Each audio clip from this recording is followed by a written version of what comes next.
Bilan de santé, un procédé préventif contre le dysfonctionnement du corps et permet de découvrir certaines maladies avant leur développement.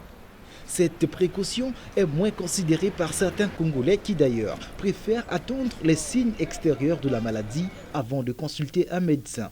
Donc, subitement, une personne prend son argent comme ça, il dit je vais aller faire mon bilan du corps. C'est des cas rares. Supposons que je viens à l'hôpital, je fais un bilan. On me retrouve avec 4 maladies et que je n'ai pas les possibilités pour me faire soigner. Vous voyez, moralement, psychologiquement, je serais abattu. Toute personne en bonne santé est un malade qui s'ignore, un adage qui n'est plus à expérimenter.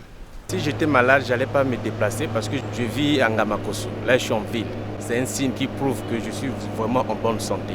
À titre préventif, il serait souhaitable d'aller toutefois faire le bilan médical, soit annuellement.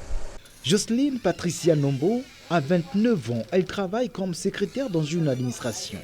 Passer des heures devant l'écran de son ordinateur, c'est son quotidien. La plupart du temps, c'est devant la machine. Ce sont nos yeux qui sont exposés. Et lorsqu'on va voir le médecin, l'ophtalmologue pour le contrôle, on ne nous dit pas grand-chose en fait. Mais n'empêche que j'ai quand même peur pour ma santé. Est-ce que demain je pourrai toujours bien voir? Est-ce que ça ne va pas engendrer d'autres maladies?